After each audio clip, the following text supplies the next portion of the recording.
정정당당 진수희, 김유정 전 국회의원과 대통령 기자회견에 대한 평가를 비롯한 국회 상황 짚어보겠습니다. 안녕하십니까? 네, 안녕하세요.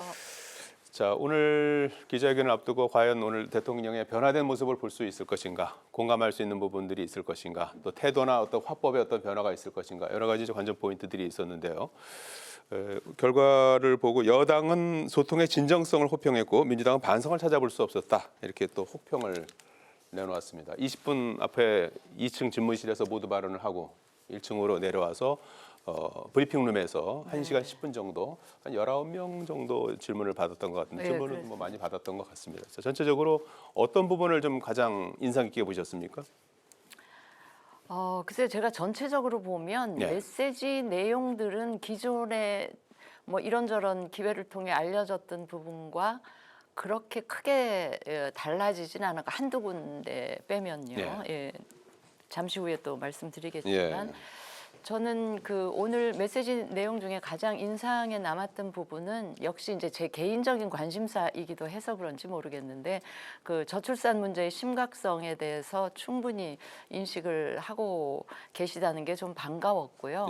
그거에 대해서 아주 특단의 대책을 지금 강구하려는 그 계획을 말씀해 주신 거를 저는 굉장히 인상 깊고 또 긍정적으로 받아들였습니다. 뭐 이런 언론 제목으로 뽑는다면 그 부분을 좀 제목으로 뽑고 싶습니까?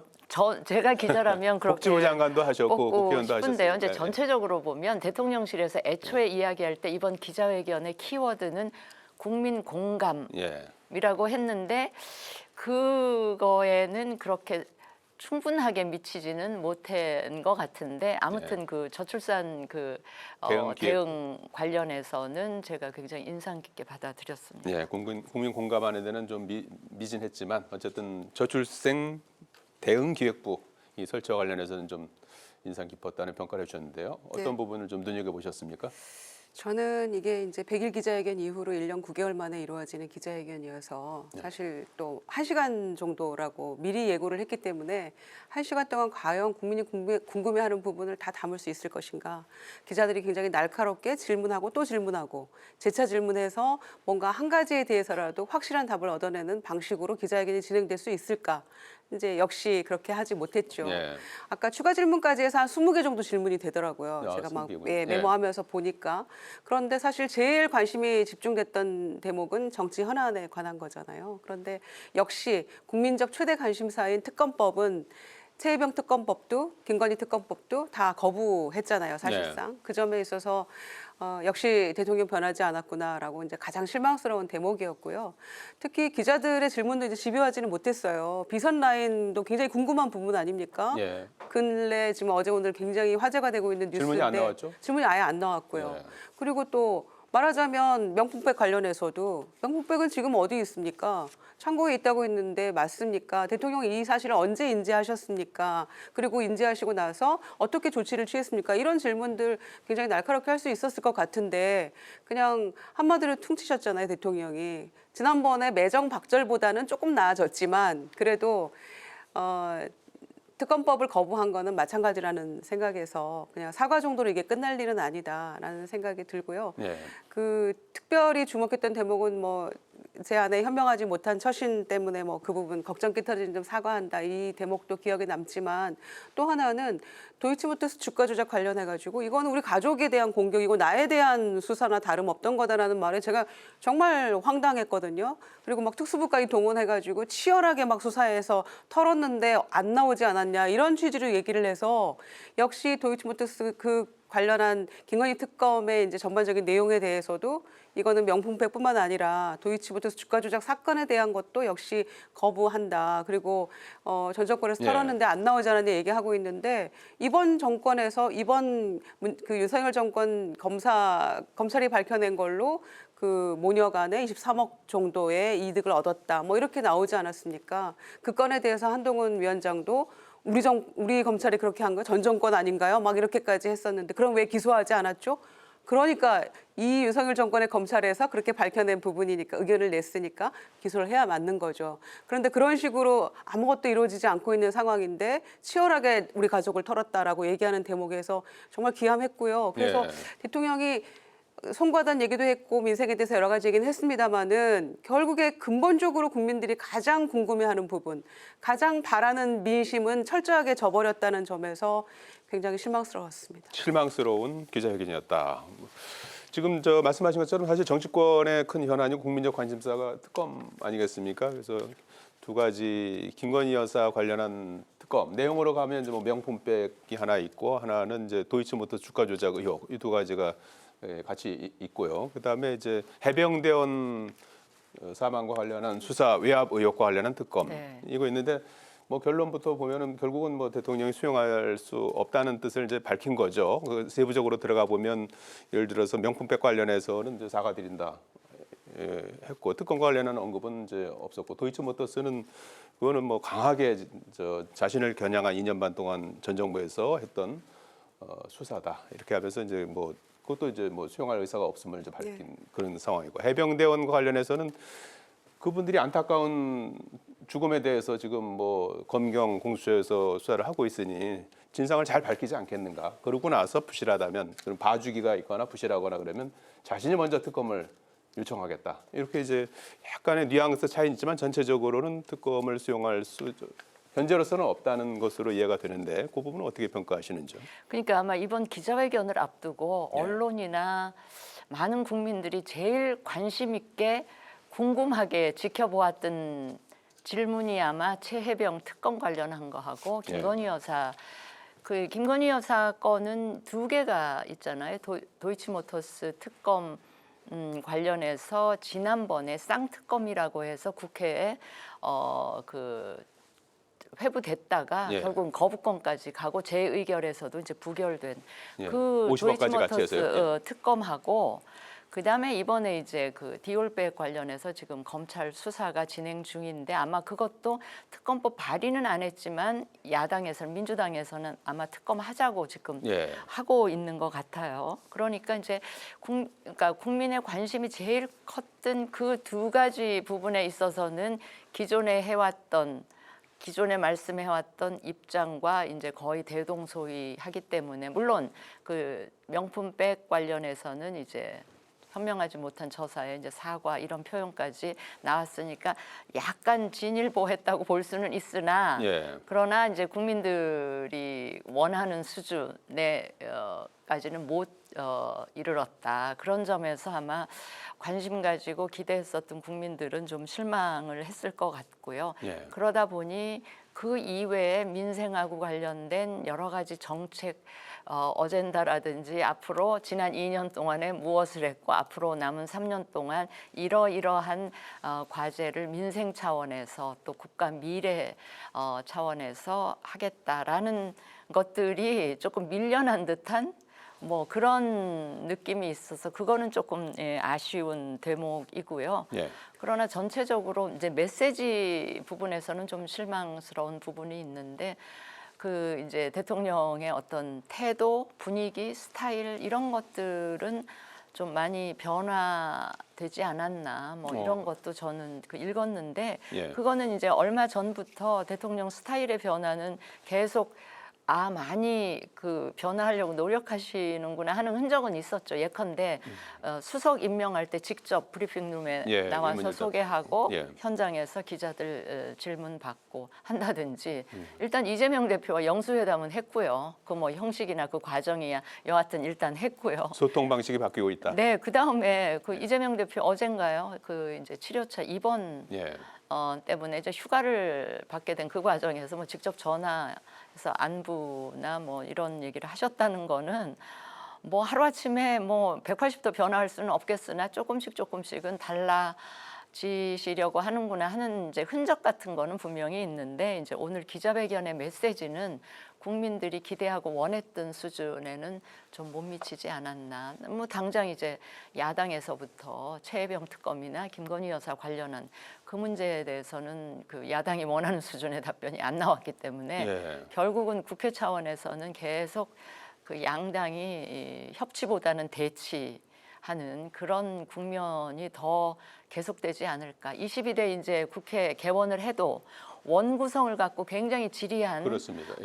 협상 다툼이 있을 것 같아서 아무튼 당분간도 국민들은 답답한 국회를 지켜보셔야 될 것 같다는 생각이 예. 듭니다. 당장 오늘부터 민주당 초선 당선자들이 국회 본청 앞 계단에서 해병대원 특검 관철을 위한 천막농성에 돌입한다고 합니다.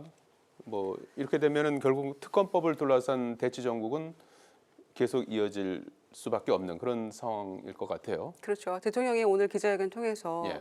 보다 좀 진일보된 확실한 입장을 내줬으면 이런 일도 일어나지 않았을 거라고 생각하는데요.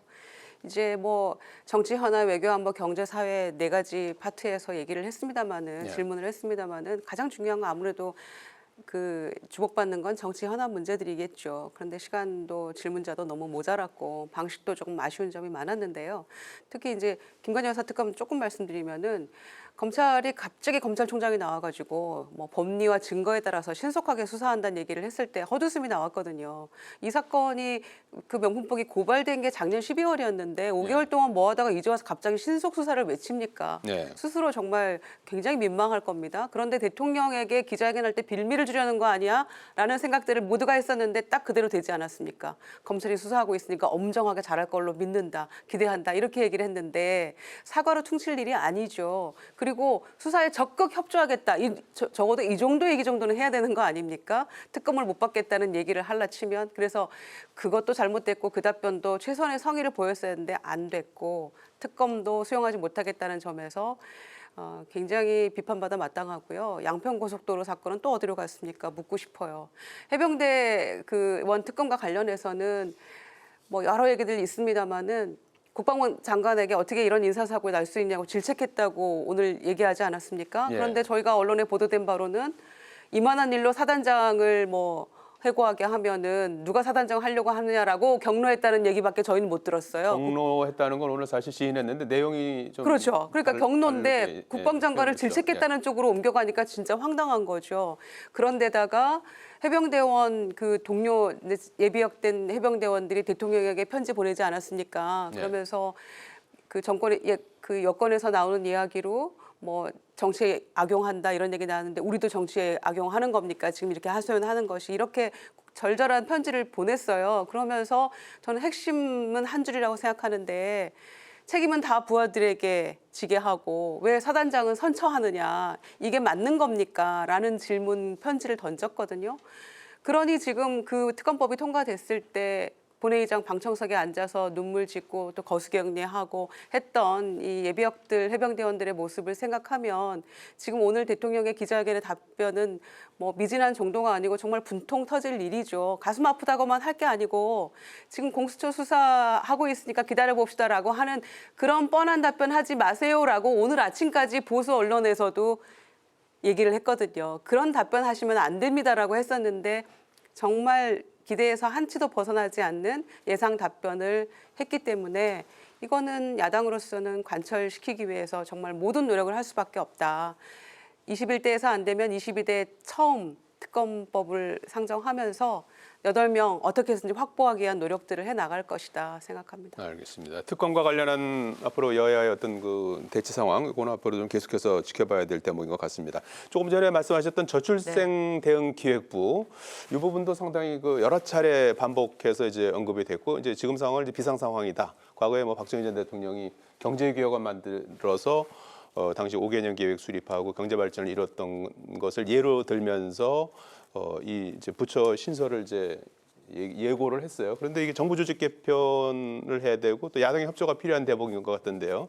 근데 이제 야당에서 긍정적인 반응이 나왔다니까 아마 저출생 대응 기획부 신설을 위한 조직 개편에 대해서는 뭐 민주당도 반대 없이 협조를 하지 않을까 싶은데 제가 이제 뭐 반가우면서도 조금 아쉬운 대목은 정권 초에 그나마 이런 추진 동력이 제일 그 많이 있을 때 이런 거를 서둘렀으면 지금 출산율이 이 정도까지 떨어지진 않지 않았을까 뭐 그런 생각도 하는데 아무튼 만시지탄이라고요. 지금에서 이렇게 된 것도 다행이다 싶고요. 제가 늘 이 저출산 그 고령사회 위원회라고 있습니다. 예. 그 위원회 활동과 관련해서 제가 늘 조금 아쉬웠던 대목은 이런 거예요. 그게 위원장은 대통령으로 돼 있습니다. 굉장히 상징적으로. 예. 그러니까 그 조직의 기구의 위상을 상징적으로 보여주는 거긴 한데 문제는 대통령은 실질적으로 그 위원장 역할을 하실 수가 없잖아요. 예. 그러니 거기에 부위원장을 상근으로 하고 그 거의 지위를 거의 총리급에 준하는 그런 힘을 대통령께서 실어 주실 필요가 있었다고 생각을 하는데 제가 아쉽게 생각하는 대목은 그 부위원장이 상근이 아니에요. 네. 비상근에다가 이제 외부 인사가 와 놓으니까 예. 사실은 우리 다 알다시피 그 출산 장려를 위해서는 온 부처의 정책과 다 연관이 되어 있잖아요. 그러다 보니 그 각 부처의 장관들을 움직여서 그 뭔가를 만들어낼 수 있는 힘을 그 상근직의 부위원장이 하셔야 되는데 네. 그게 상근도 아니고 정부와 관련 없는 분들이 이제 와서 지금은 저기 정부 관료 출신이신 것 같은데 예. 그래서 제가 그 기구가 저렇게 해가지고는 제대로 기능을 할 수 없을 것이다라는 아쉬움을 늘 이제 여러 군데 제가 피력을 하곤 했는데 지금 이제 대통령께서 이 문제의 심각성 비상 사태라는 거를 충분히 인식하신 것 같아요. 그래서 이런 식으로 본격적으로 이제 팔 걷고 나서신 것 같아서 그거는 제가 반갑게 생각하면서 조금은 늦은 감이 없진 않지만 지금이라도 그리고 그 출산 장려 정책을 지금까지처럼 백화점식으로 모든 거를 다 추진을 하기보다는 선택과 집중으로 기존에 했던 방식 중에서 예산 투입 대비 효과가 컸던 정책들이 또 있을 거 아닙니까? 그다음에 우리보다 먼저 이 과정을 겪은 선진국들의 출산 반등 사례를 좀 참고해서 효과가 있었던 정책 위주로 좀 선택과 집중, 우선순위를 매겨가면서 정책을 좀 이렇게 입체적으로 꾸려서 추진했으면 좋겠다는 생각과 더불어서 저는 이제까지 저출산 출산 장려 정책에 대해서 비판들이 굉장히 많잖아요. 예산 투입한 것만큼 효과가 없었다. 그래서 저는 이 얘기가 조금 길어져 죄송한데 그 유럽의 그 출산 반등에 성공한 사례들을 보면 현금 지원 정책이 굉장히 효과가 컸었어요. 예. 그런데 우리 재정 당국은 꼭 이 정책뿐만이 아니라 모든 정책에 있어서 현금성 지원을 하는 그거 굉장히 인색했어요. 예. 그래서 근데 이 문제만큼은 효과가 있었던 현금 지원 정책을 많이 쓰면 예컨대 가족 수당 뭐 1억씩 준다든지 뭐 1억씩까지는 아니더라도 네. 이제 가족 수당이라든지 아동 수당 이거를 자녀가 할 때까지 할 때까지 한 20세, 한 18세 정도까지는 좀 충분하게 지원하는 이런 정책으로 이 프랑스나 그 독일 같은 데는 반등에 성공을 했거든요. 그래서 그러니까 그런 식으로 효과 있는 정책 위주로 우선순위 따져서 선택과 집중을 하는 방식으로 온 부처 관련되어 있는 모든 부처가 팔을 걷고 같이 좀 나섰으면 좋겠고 이번에 이 그 신설이 그런 계기가 되었으면 좋겠다 하는 간절한 바람이 있습니다. 예, 저출생 대응 기획부 전적으로 뭐 야당의 협조가 필요할 것 같은데 일단 긍정적인 평가가 나온 것 같아요. 네, 뭐 부처 이름이 꼭 이대로 갈지는 모르겠습니다만은 뭐 국가의 미래와 명운이 달려 있는 문제니까 뭐 이거는 뭐 여야가 따로 없다고 생각하고요. 뭐 적극적으로 협조할 수 있는 부분이라고 생각하는데 다만 이제 그 정부조직법 개편을 통해서 이게 이루어져야 되는데 뭐 여성가족부 문제도 달려 있고 그 몇 가지 조금 해결해야 될 난제들이 있기 때문에 그것과 더불어서 함께 이제 통과시켜야 될 부분이라서 좀 머리를 맞대야 할 부분이 있고요. 특히 저출생 문제 관련해서는 브랜드 생각나는 게 나경원 전 의원이 여기 부위원장 하면서 헝가리식 방법이었던가요? 그 얘기를 했을 때 다들 막 뜬구름 잡는 이야기라고 하면서 굉장히 비판했어요. 특히 정권에서 비판을 많이 했었는데 지금 돌이켜 보면 그 방법이 상당히 맞는 일리 있는 해법의 제시였는데 전대에 출마도 못하게 하고 그 부분에 있어서도 비판만 했던 그런 기억이 나서 할 수 있는 모든 이 정책들은 다 모아서 머리를 맞대야 되는데 불현듯 그 생각이 났고요. 이거는 뭐 여야 없는 문제니까 상당히 긍정적인 오늘 그 모두 발언이라고 할까요? 내용 중에 하나였다고 생각합니다. 예. 그래서 제가 민주당에 꼭 부탁하고 싶은 예. 게 이 조직 개편안만큼은 다른 법안이나 이런 거랑 연계시키지 말고 예. 요거는 전적으로 좀 협조 좀 해주시면 좋겠다. 이건 제 마음은 초당적으로. 그런데요. 대통령께서 또 정치권하고 소통을 많이 강화한다고 했으니까 네. 이런 문제를 가지고 좀 예. 물꼬를 트면 되겠군요. 자, 시간이 거의 다 됐는데 오늘 국민의힘이 새 원내대표 선출하지 않습니까? 이종배, 주경호, 송석준 의원 3파전으로 치러지는데 2시에 잠시 뒤에 이제 치러지게 될 것 같아요. 누가 될 것 같습니까? 어느 저는 분이 뭐 돼야 된다고 보십니까? 어느 분이 돼야 되는지는 제가 말씀드리기가 참 그렇고요. 기준을 좀 제시해 주실 수 없어요? 글쎄요, 예. 야당이랑 좀 원만하게 협상을 잘 하실 수 있는 분이면 좋겠고 수도권 출신이면 좋겠는데 제가 보기엔 우리 의석의 영남 의원들이 워낙 숫자가 많다 보니까 결국은 추경호 의원이 평소에 또 예, 의원들하고 이렇게 관계도 보인다. 좋고 해서 추경호 의원이 되시지 않을까 그렇게 예상을 해봅니다. 예, 김정희 의원님 어떻게 전망하시는지요? 세 분 다 관료 출신이어서 그게 네. 차별화는 안 됩니다만은 그래도 추경호 전 부총리가 지금 특히 민생 문제 강조되고 있는 이 시점에서 네. 경제도 좀 알고 그다음에 원내수석 부대표도 해봤기 때문에 네. 좀 그 야당과도 얘기가 되는 그래서 이철규 의원 안 된다고 했을 때 다음 딱 나타난 분이 추경호 의원이어서 예. 추경호 의원의 가능성이 가장 높다고 봅니다. 예, 두 분께서 일치된 전망을 해주셨습니다. 오늘 말씀 이렇게 듣겠습니다. 네. 고맙습니다. 고맙습니다.